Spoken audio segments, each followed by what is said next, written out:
गौतम बुद्ध ने कहा था, दुख आएगा, दुख जाएगा। जैसे मौसम बदलते हैं वैसे जीवन भी बदलता है।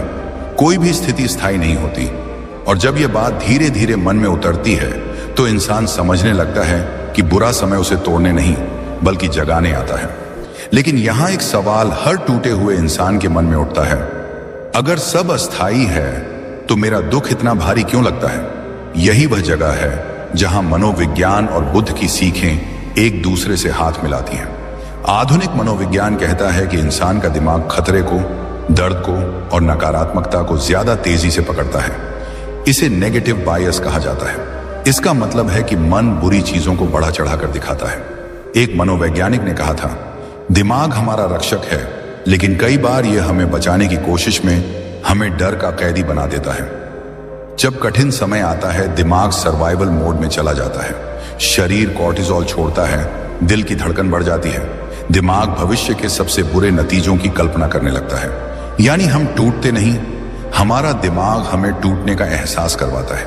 लेकिन बुद्ध कहते हैं, मन तुम्हारा सेवक है, लेकिन अगर तुम उसे नियंत्रित न करो तो यही मन तुम्हारा स्वामी बन जाता है। और यहीं से समझ आती है कि मन दो हिस्सों से बना है, एक वास्तविकता देखता है और एक कल्पना।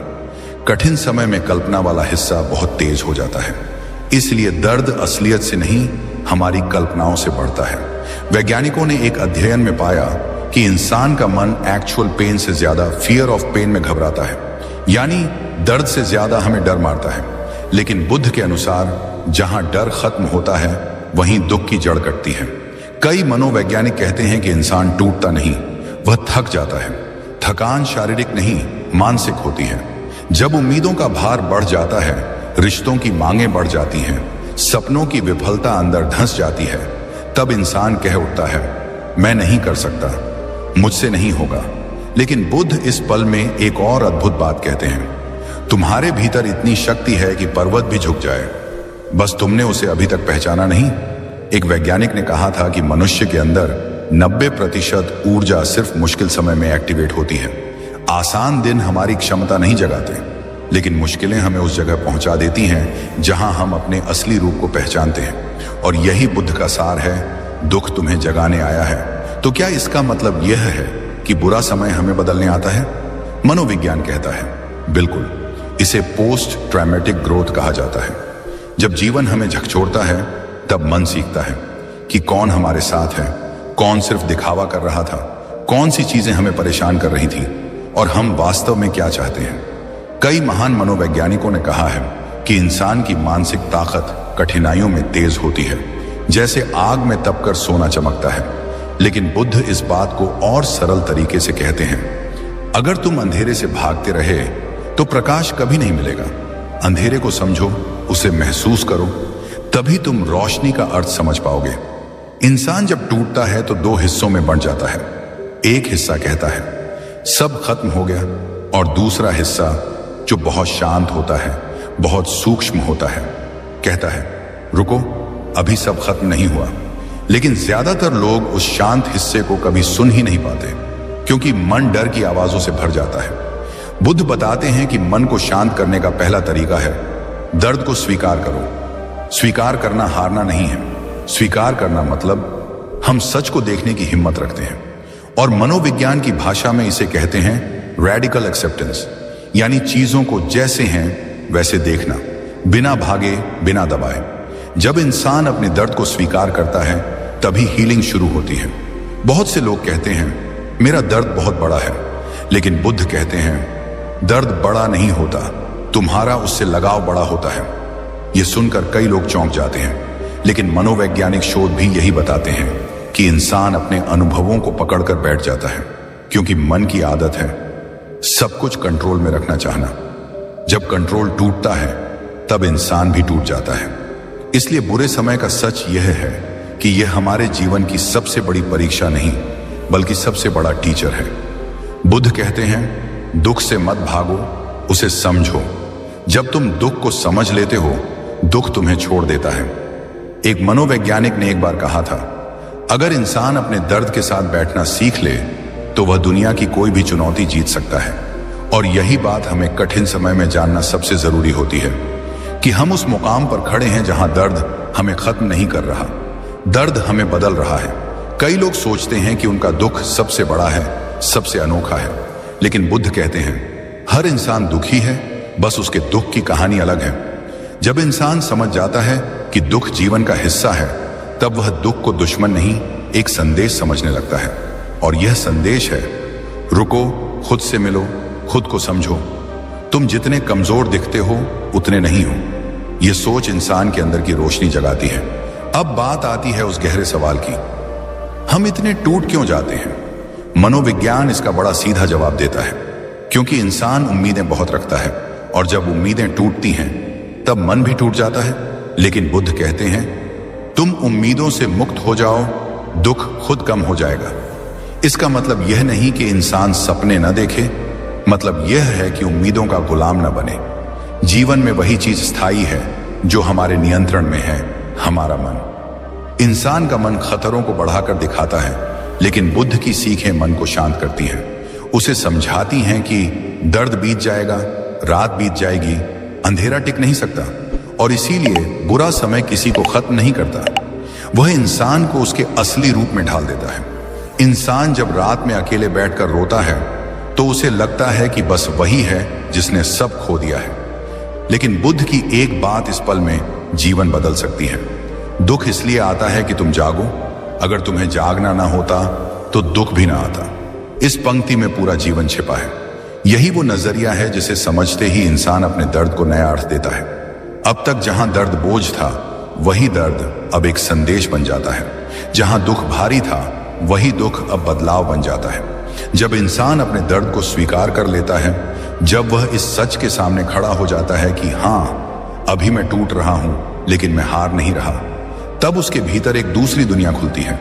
और यह वही जगह है जहां से बुद्ध का वास्तविक संदेश शुरू होता है। बुद्ध ने कभी यह नहीं कहा कि जीवन में दुख नहीं आएगा। उन्होंने तो यह बताया कि दुख क्यों आता है, कहां से आता है और कैसे जाता है।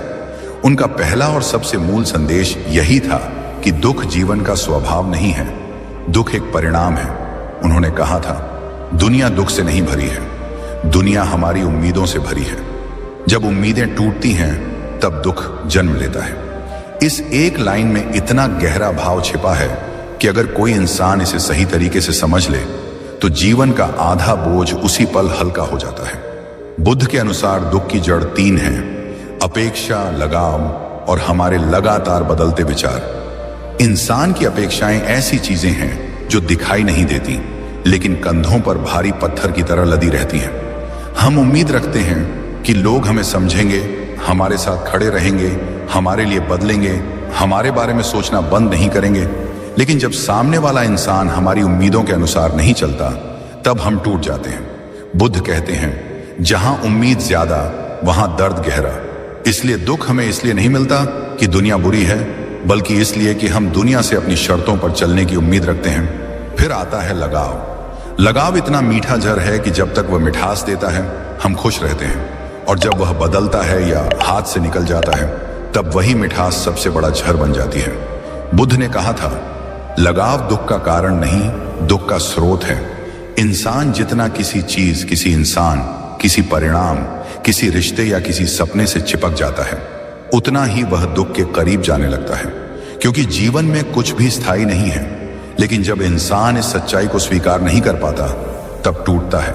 और तीसरी चीज है हमारे विचार। बुद्ध ने कहा था, विचार मन के यात्री हैं, और जो उन्हें पकड़ लेता है वही सबसे ज्यादा दुखी होता है। कठिन समय में हमारे विचार हमें धोखा देते हैं। वे भविष्य के डर को इतना बढ़ा देते हैं कि इंसान अपने वर्तमान को ही खत्म कर देता है।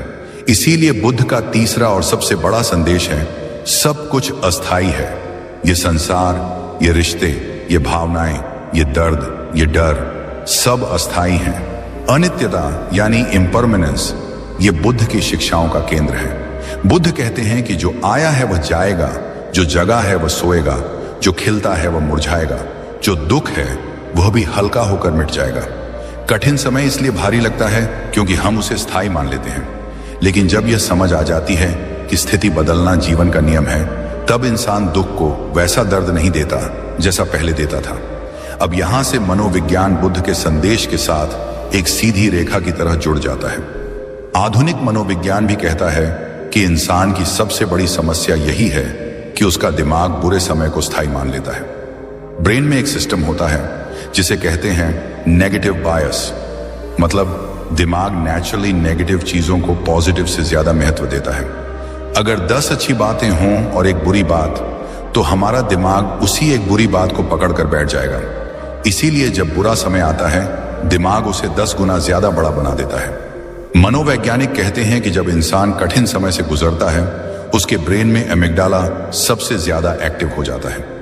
एमिग्डाला डर को, खतरे को और दर्द को बढ़ा चढ़ाकर दिखाता है। इससे एंजाइटी बढ़ती है, दिल की धड़कन तेज होती है, शरीर तनाव में चला जाता है। यही वह पल होता है जब इंसान को लगता है सब खत्म हो गया, लेकिन यह एक भ्रम है। हकीकत यह है कि दिमाग हमारी रक्षा करने की कोशिश कर रहा होता है। वह हर छोटे खतरे को बड़ा दिखा देता है ताकि हम तैयार रहें। लेकिन दिक्कत तब होती है जब दिमाग की यह आदत हमारी सोच को निगलने लगती है।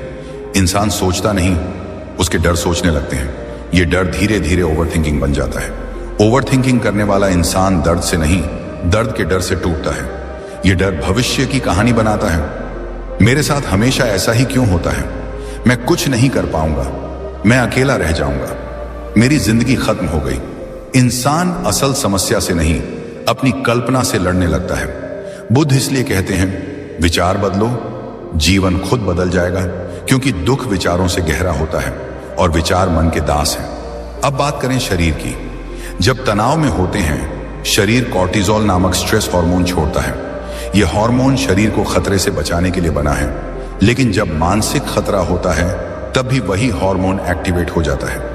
इसीलिए कठिन समय में छाती भारी लगती है, भूख गायब हो जाती है, सिर दर्द होता है, नींद टूट जाती है। ये शरीर के रिस्पॉन्सेस हैं, न कि हमारी असफलता। मनोवैज्ञानिक कहते हैं कि इंसान कठिन समय में फाइट, फ्लाइट या फ्रीज मोड में चला जाता है। फाइट मतलब समस्या से लड़ना, फ्लाइट मतलब समस्या से भागना, फ्रीज मतलब कुछ भी ना कर पाना। ज्यादातर लोग फ्रीज मोड में जाते हैं, इसलिए उन्हें लगता है कि उनके जीवन की चाल रुक गई है। लेकिन यह भी अस्थायी है। जैसे बुद्ध ने कहा, जो रुकता है वह रुकेगा नहीं, वह फिर से चलेगा।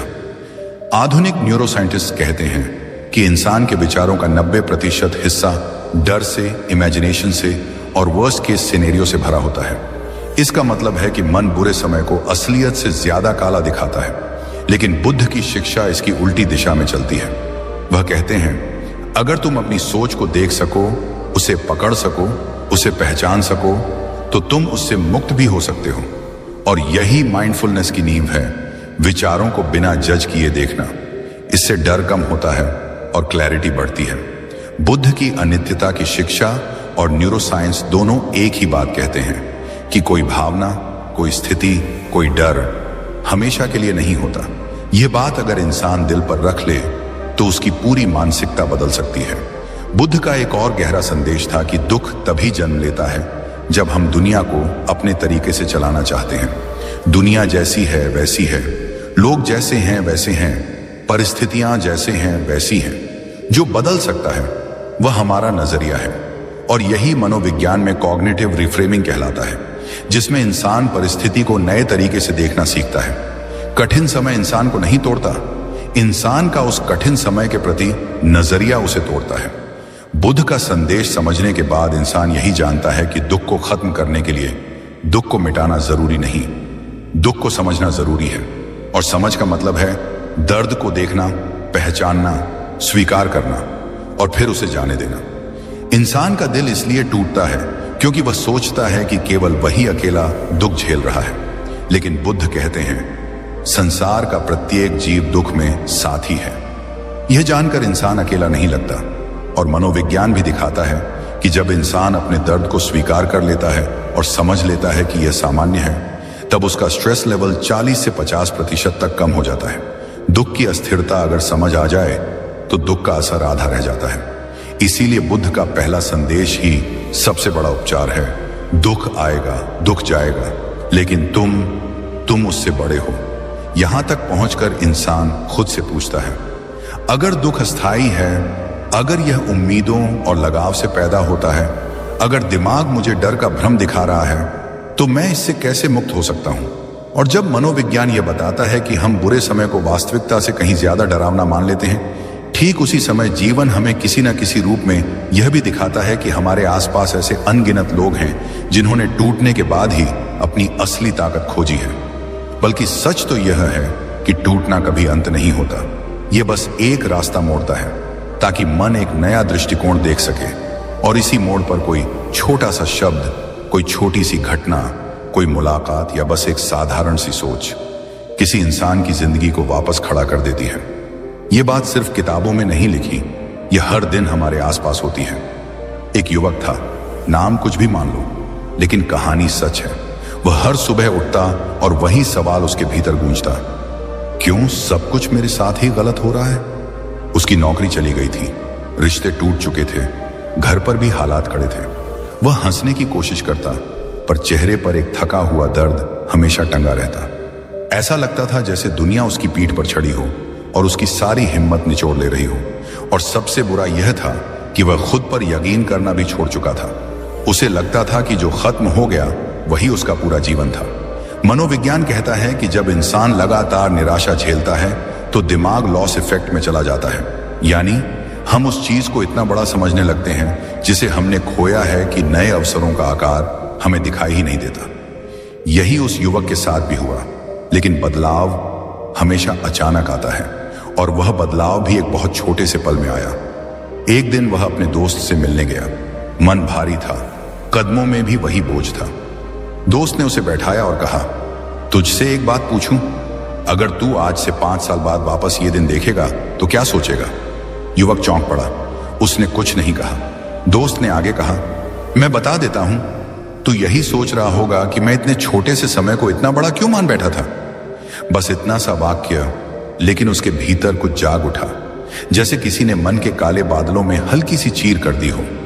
इस एक वाक्य ने उसे संभालना शुरू कर दिया, जैसे किसी ने उसके कांपते हुए कंधों पर हल्का सा हाथ रख दिया हो और कह दिया हो, तू अकेला नहीं है। वह उस दिन समझ गया कि समस्या नहीं बदली, लेकिन उसकी नजर बदलने लगी थी। और यही मनोविज्ञान कहता है, कभी कभी बदलाव घटनाओं में नहीं, दृष्टिकोण में शुरू होता है। समय बीतते बीतते उसने धीरे धीरे अपने टूटे हुए हिस्सों को खुद ही जोड़ना शुरू किया। छोटी छोटी जीतें, छोटी छोटी समझ और कुछ ऐसे पल जिनमें उसे एहसास हुआ कि जीवन खत्म नहीं हुआ, बस बदल रहा है। और जब उसने पीछे मुड़कर देखा, उसे समझ आया कि बुरा समय कितना भी भारी क्यों ना हो, वह हमेशा उतना स्थायी नहीं होता जितना लगता है। यही वह बात है जो हम सभी को समझनी चाहिए कि आपका आज का दर्द, आपका आज का डर, आपकी पूरी जिंदगी का सच नहीं है। गौतम बुद्ध की एक कथा भी इसी सत्य को उजागर करती है। एक ऐसी कथा जिसे सुनते ही मन शांत हो जाता है, क्योंकि उसमें जीवन की असलियत छुपी है। एक स्त्री बुद्ध के पास आई थी। उसके हाथ कांप रहे थे, आंखों में समंदर भरा था और उसका दिल ऐसा लग रहा था जैसे किसी ने उसे निचोड़कर फेंक दिया हो। वह रोते हुए बोली, भगवान, मेरा बच्चा मर गया, मुझे उसे वापस चाहिए। आप महान हैं, आप दयालु हैं, कृपया उसे लौटा दीजिए। यह दर्द किसी भी इंसान का हो सकता है, माँ का, पिता का, किसी दोस्त का, किसी प्रेमी का। खोने का दर्द सबका एक जैसा होता है। और बुद्ध ने उसकी आंखों में देखते हुए कहा, ठीक है, मैं तुम्हारे दुख का हल कर दूंगा, लेकिन पहले तुम एक काम करो, गांव में जाओ और किसी ऐसे घर से सरसों के दाने ले आओ जहां कभी किसी ने किसी प्रिय को ना खोया हो। वह आशा से भर गई, उसे लगा कि समाधान मिल जाएगा। वह हर दरवाजे पर गई, लेकिन हर घर से वही जवाब मिला, हम भी किसी को खो चुके हैं। और धीरे धीरे उसे समझ आने लगा कि दुख कोई ऐसी चीज नहीं है जो सिर्फ उसके साथ हो रही है। दुख जीवन का हिस्सा है, लेकिन स्थायी नहीं। वह वापस बुद्ध के पास लौटी, अब रोते हुए नहीं, बल्कि समझ के साथ। बुद्ध ने उससे कहा, जिस तरह यह सत्य है कि हर फूल मुरझाता है, उसी तरह यह भी सत्य है कि हर दुख गुजर जाता है। जो आता है वह जाता भी है, बस मन इसे स्वीकार नहीं करना चाहता। यह बुद्ध का मूल संदेश है। दुख इसलिए नहीं दुख देता क्योंकि वह आता है, दुख इसलिए हमें तोड़ता है क्योंकि हम मान लेते हैं कि वह हमेशा रहेगा, लेकिन वह कभी नहीं रहता। बुद्ध कहते हैं कि जीवन की हर चीज अनित्य है, अस्थाई है। चाहे खुशी हो, चाहे दुख, चाहे सफलता हो, चाहे असफलता, सब बदलता है। पर मन बदलाव को स्वीकार नहीं करना चाहता, इसलिए वह चिपक जाता है अपेक्षाओं से, यादों से, डर से, दर्द से, और हम टूट जाते हैं। मनोविज्ञान भी यही कहता है, जब मन कोई दर्द महसूस करता है तो दिमाग उसे परमानेंट मान लेता है। न्यूरोसाइंस में इसे कैटास्ट्रोफिक थिंकिंग कहा जाता है, जहां दिमाग एक छोटे दर्द को बहुत बड़ा भविष्य का संकट मानकर हमें डराता है। इसी वजह से एंजाइटी बढ़ती है, ओवरथिंकिंग शुरू होती है, दिल की धड़कनें तेज होती हैं और मन बार बार यही कहता है सब खत्म हो गया। जबकि असलियत यह होती है कि कभी कुछ खत्म नहीं होता, सिर्फ बदलता है। यहां मनोवैज्ञानिक डॉ अरुण बेक का एक अहम सिद्धांत सामने आता है। वह कहते हैं कि हमारा दिमाग बुरे समय में नेगेटिव बायस में चला जाता है, यानी हम अनजाने में वही चीजें देखना शुरू कर देते हैं जो डर बढ़ाती हैं। उदाहरण के तौर पर अगर किसी व्यक्ति को नौकरी में समस्या आ जाए तो उसका दिमाग तुरंत बाकी सब संभावनाओं को बंद मान लेता है। उसे लगता है कि उसके लिए रास्ता खत्म हो गया है, जबकि हकीकत यह नहीं होती। दिमाग एक भ्रम पैदा करता है, एक ऐसा भ्रम जो वास्तविकता से कहीं ज्यादा कठोर होता है। जब शरीर तनाव में होता है तो कॉर्टिसोल बढ़ जाता है, जिससे सोचने की क्षमता कमजोर हो जाती है। इसी कारण बुरे समय में इंसान सही गलत भी साफ नहीं देख पाता। यही कारण है कि हम परिस्थितियों को असलियत से कहीं ज्यादा अंधेरा मान लेते हैं। यहीं से जीवन में टूटने की शुरुआत होती है। लेकिन सच हमेशा सरल होता है, और वह यह कि हर स्थिति बदलती है, हर दर्द गुजरता है, हर रात खत्म होती है और हर आंसू कभी न कभी सूख ही जाता है। और यही वह जगह है जहां बुद्ध की शिक्षा और मनोविज्ञान एक दूसरे से मिल जाते हैं। बुद्ध कहते हैं कि दुख इसीलिए नहीं आता कि हम कमजोर हैं, दुख इसलिए आता है ताकि हम समझ सकें कि जीवन किसी एक स्थिति पर नहीं टिकता। और मनोविज्ञान कहता है कि दिमाग की आदत है डर को बढ़ा चढ़ाकर देखना, लेकिन वही दिमाग चाहे तो सकारात्मक बदलावों को भी उतना ही बड़ा बना सकता है। यही कारण है कि जब हम इन सच्चाइयों को स्वीकार करने लगते हैं, जब हम देखते हैं कि एक इंसान टूटकर भी संभल सकता है, जब हम सुनते हैं कि एक स्त्री दुख में डूबी होकर भी समझ तक पहुंची, तब हमें एहसास होता है कि बुरे समय का असर उतना नहीं होता जितना हमारे विचारों का। और सबसे दर्दनाक सच्चाई भी सबसे खूबसूरत रूप ले सकती है अगर मन उसे स्वीकार कर ले। इसलिए शायद यही कारण है कि आपके आज के दर्द से ही आपकी कल की ताकत बन सकती है। जो अभी भारी लग रहा है वही बाद में आपकी सबसे बड़ी समझ बनेगा। बस थोड़ा और टिकने की जरूरत है। आप अभी जिस जगह खड़े हैं वह अंत नहीं, यात्रा की शुरुआत है। और इस यात्रा की सबसे सुंदर बात यह है कि हर कदम आपको उस समझ के करीब ले जाएगा जहां जीवन का अर्थ साफ होने लगता है। बुद्ध भी यही कहते थे, दुख तुम्हें रोकने नहीं आता, दुख तुम्हें बदलने आता है। और तुम अभी बदल रहे हो, चाहे तुम्हें महसूस हो या ना हो सकता है अभी तुम्हें सब धुंधला दिख रहा हो सकता है तुम्हें लगे कि रास्ता खत्म हो गया है, लेकिन सच यह है कि यह सिर्फ धुंध है, रास्ता नहीं। धुंध साफ होती है, हमेशा होती है। जैसे सुबह का सूरज किसी भी रात को रोक नहीं पाता, वैसे ही जीवन का बदलाव किसी भी दुख को स्थायी नहीं रहने देता।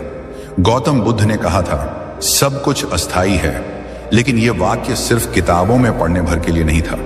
यह जीवन की धड़कन है, यह वह सच्चाई है जो हर सांस के साथ बहती है। तुम अभी जिस पीड़ा को पकड़कर बैठे हो वह तुम्हारा हमेशा का सच नहीं है, वह सिर्फ एक लहर है और लहरें हमेशा लौट जाती हैं। मनोविज्ञान भी यही कहता है, जब तुम दुख में होते हो दिमाग सर्वाइवल मोड में चला जाता है और उसी दौरान वह तुम्हें झूठा विश्वास दिलाता है कि अब कुछ ठीक नहीं होगा। इसे कॉग्निटिव डिस्टॉर्शन कहा जाता है, एक मानसिक भ्रम जो तुम्हें अंधेरा बड़ा दिखाता है और उम्मीद को छोटा। लेकिन इस भ्रम की एक खास बात है, यह स्थायी नहीं होता। जैसे ही तुम अपनी भावनाओं को स्वीकार कर लेते हो, जैसे ही तुम यह मान लेते हो कि हाँ दर्द है पर यह हमेशा नहीं रहेगा, उसी पल से दिमाग धीरे धीरे निराशा की पकड़ छोड़ना शुरू कर देता है। इसलिए मैं तुम्हें दिल से पूरे आत्मविश्वास के साथ यह कहता हूं, तुम्हारे साथ सब ठीक होगा, वास्तव में ठीक होगा। क्योंकि दर्द का काम तुम्हें गिराना नहीं है, उसका काम तुम्हें बदलना है और तुम बदल रहे हो। अब तुम्हें यह समझना होगा कि सब ठीक हो जाएगा कोई खाली दिलासा नहीं है। यह ब्रह्मांड का नियम है प्रकृति का विज्ञान है, बुद्ध की गहराई है और मनोविज्ञान का स्पष्ट निष्कर्ष है। तुम्हारे जीवन में जो भी है, अच्छा या बुरा, आरामदायक या कष्टदायक, सब बदलता है। जैसे मौसम बदलता है, जैसे शरीर बदलता है, जैसे समय बदलता है, वैसे ही दुख भी बदलता है। किसी भी स्थिति की स्थायी प्रकृति नहीं होती। यह सच तुम्हें आजाद करता है। जब बुद्ध कहते हैं कि दुख बदलेगा, तो उसका मतलब यह नहीं कि हर समस्या जादू से गायब हो जाएगी, बल्कि इसका मतलब है कि तुम्हारी समस्या की पकड़ तुम पर वैसे नहीं रहती जैसी आज है। परिस्थितियां बदले बिना भी दर्द कम हो सकता है, अगर मन उसे स्वीकार कर ले। मनोविज्ञान में इसे एक्सेप्टेंस बेस्ड हीलिंग कहा जाता है। जब इंसान दुख को दुश्मन मानना छोड़कर उसे समझना शुरू करता है, तब हीलिंग शुरू हो जाती है। तुम जितना ज्यादा दर्द को पकड़ो, वह उतना ही बढ़ता है, लेकिन जैसे ही तुम उसे जाने देते हो, वह पिघलने लगता है। और यही समझ सब ठीक हो जाएगा का असली अर्थ है। तुम कभी ध्यान दो, जब तुम आज जो दर्द महसूस कर रहे हो, जब इसी तरह का दर्द तुमने कई साल पहले भी महसूस किया था, तब तुम्हें लगता था कि अब मैं नहीं संभल पाऊंगा। उस समय भी दिमाग ने तुम्हें यही झूठ बोला था कि सब खत्म है, लेकिन तुम यहां हो, तुम बच गए, तुम उठे, तुम फिर से चले। और आज जब पीछे मुड़कर देखते हो, तो लगता है वह इतना भी बड़ा नहीं था जितना मैंने सोचा था। यही बात आज के दर्द पर भी लागू होती है। तुम्हारा आज का डर, तुम्हारा आज का टूटना, तुम्हारा आज का खालीपन, कल जब तुम इसे याद करोगे तो समझोगे कि यह तुम्हें एक नए रूप में ढाल रहा था। यह तुम्हें सिखा रहा था कि खुद को गिरने मत देना। यह तुम्हारी कहानी का ऐसा पन्ना है जो अभी धुंधला है, लेकिन कुछ समय बाद यही पन्ना तुम्हारे जीवन का सबसे खूबसूरत अध्याय बनेगा। तुम अभी यह महसूस कर पाओ या ना कर पाओ, पर सच यह है कि तुम जितना टूटे हो उतने ही उभरोगे, जितना रोए हो उतना ही मुस्कुराओगे, जितना खोया है उससे ज्यादा पाओगे। यह कोई आशावादी कल्पना नहीं है, ये जीवन का सबसे पुराना, सबसे वास्तविक नियम है। और अब तुम्हें इस बात को समझना होगा कि सब ठीक हो जाएगा। सुनना जितना आसान है, उसे समझना उतना ही गहरा है। यह समझ आती है जब तुम वर्तमान पल को देखना सीखते हो। बुद्ध कहते थे, वर्तमान ही जीवन है। दुख तब बढ़ता है जब तुम या तो अतीत में रहते हो या भविष्य में। जब तुम यहां इसी पल में लौटते हो, तब मन शांत होने लगता है। इसी पल में राहत है, इसी पल में उम्मीद है, इसी पल में तुम्हारा असली अस्तित्व है। और अगर तुम यह सीख गए, वर्तमान में लौटना, सांस को महसूस करना, इस पल को स्वीकार करना, तो कोई भी दुख तुम्हें लंबे समय तक पकड़ नहीं पाएगा।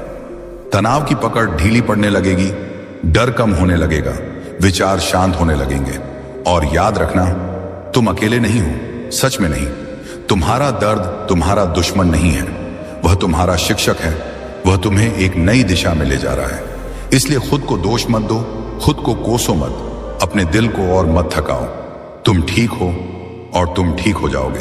और अब इस सफर का सबसे महत्वपूर्ण मोड़ आता है, वह जगह जहां इंसान बुरे समय में सबसे ज्यादा ठोकर खाता है। सच कहूं, जीवन को कठिन समय नहीं तोड़ता, बल्कि बुरे समय में हमारी गलतियां हमें तोड़ देती हैं। कोई भी इंसान दर्द में कमजोर नहीं होता, लेकिन दर्द को गलत तरीके से पकड़ने वाला इंसान धीरे धीरे खुद को नष्ट करना शुरू कर देता है। यही वजह है कि बुद्ध कहते थे, दुख तुम्हें चोट नहीं देता, तुम्हारी प्रतिक्रिया देती है। तुम्हें आज यह समझना होगा कि जब तुम कठिन समय में हो, जब रात नींद चुरा लेती है, जब मन भारी है, जब बातें भीतर छुपती हैं, तो तुम्हारा सबसे बड़ा दुश्मन परिस्थितियां नहीं होती, बल्कि वह गलतियां होती हैं जो तुम उस परिस्थिति में करते हो। और शायद तुम भी इन्हीं गलतियों में फंसे हो। शायद तुम्हें खुद पता भी ना हो कि तुम क्या कर रहे हो, क्यों कर रहे हो और कैसे कर रहे हो। मनोविज्ञान भी बताता है कि इंसान कठिन समय में तर्क नहीं करता, वह इमोशनल सर्वाइवल मोड में चला जाता है। और तभी वह वही करता है जो उसके लिए सबसे नुकसानदायक होता है। सबसे बड़ी गलती है खुद को दोष देना। हो सकता है जीवन ने तुम्हें कुछ ऐसा दिया हो जो तुम्हारे नियंत्रण में नहीं था। हो सकता है किसी ने तुम्हारे साथ गलत किया हो सकता है परिस्थितियां अचानक बिगड़ गई हो सकता है रिश्ते टूटे हों, काम छूटा हो, पैसा डूबा हो। पर इंसान सबसे पहले खुद की तरफ उंगली उठाता है। तुम सोचते हो, मैं ही खराब हूं, मेरी वजह से सब हुआ, मैं नाकामयाब हूं, मैं ही काबिल नहीं। जबकि हकीकत यह है कि यह दुनिया ऐसी है जहां स्थितियां किसी के बिना पूछे बदल जाती हैं। लेकिन मन जब दर्द में होता है तो वह दूसरों को दोष देने से पहले खुद को चोट पहुंचाना शुरू कर देता है, क्योंकि यही आसान लगता है। लेकिन सच यही है कि तुम खुद को जितना दोष दोगे उतना ही तुम टूटोगे। बुद्ध कहते थे, अपने प्रति दयालु बनो, क्योंकि तुम पूरे विश्व की तरह ही प्यार और करुणा के योग्य हो, और तुम खुद के साथ वही करुणा खो देते हो जो बाकी सभी को बांटते रहते हो। खुद को स्वीकार करना, अपनी गलतियों को समझना, खुद को माफ करना, यह कमजोरी नहीं है, यह हीलिंग की शुरुआत है। और फिर आती है वह दूसरी बड़ी गलती, जिस जाल में लगभग हर इंसान फंस जाता है, ओवर थिंकिंग। मन तब सबसे ज्यादा तेज चलता है जब जीवन धीमा हो जाता है। तुम सोचते जाते हो बिना रुके, बिना थमे। अगर ऐसा हो गया तो, अगर सब खत्म हो गया तो, अगर मैं कभी नहीं संभला तो, अगर यह दर्द हमेशा रहा तो, ये अगर दिमाग के अंदर बवंडर बनकर घूमते रहते हैं। मनोविज्ञान इसे कैटास्ट्रोफिक थिंकिंग कहता है, जहां दिमाग हर छोटी चीज को बड़ी समस्या जैसा बना देता है। लेकिन ओवर थिंकिंग कोई समाधान नहीं देती, वह सिर्फ दर्द को बढ़ाती है, उसे गाढ़ा करती है।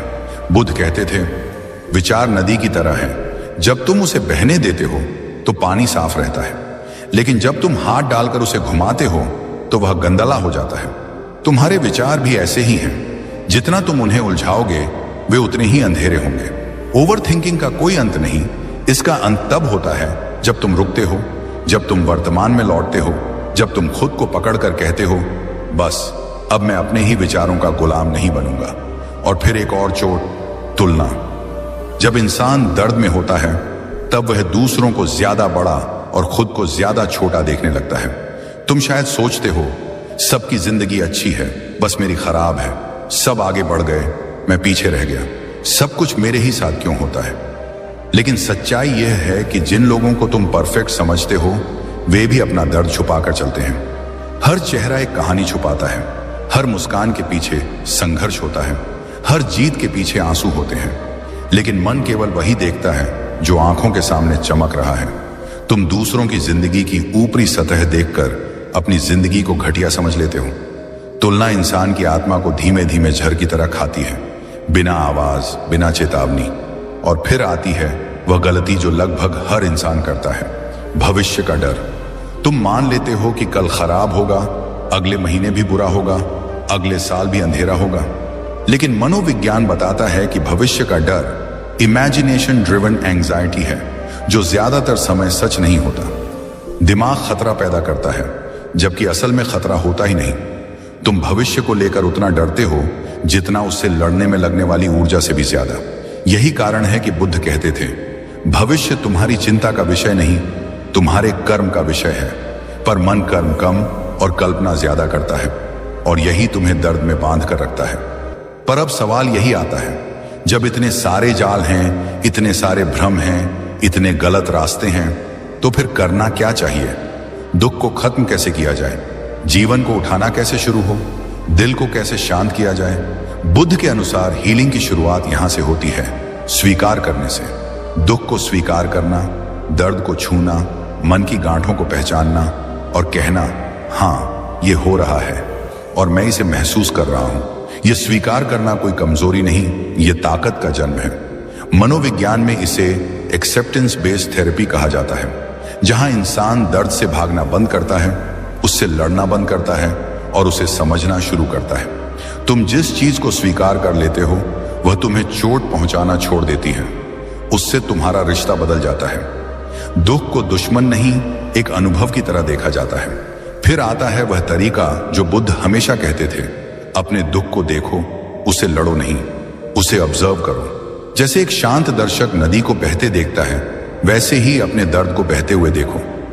जब तुम दुख को पकड़ते हो तो वह तुम्हें पकड़ लेता है, जब तुम दुख को देखते हो तो वह तुम्हें छोड़ देता है। ध्यान की तकनीकें, माइंडफुलनेस, अवेयरनेस, ये सब इसी मूल सिद्धांत पर आधारित है। जब तुम अपनी भावनाओं को देखना सीखते हो तब तुम उनसे ऊपर उठ जाते हो। बुद्ध कहते थे, जो देख रहा है वही मुक्त है। जब तुम अपने दर्द के देखने वाले बन जाते हो तो तुम उसके गुलाम नहीं रहते। अगला कदम है माइंडफुलनेस।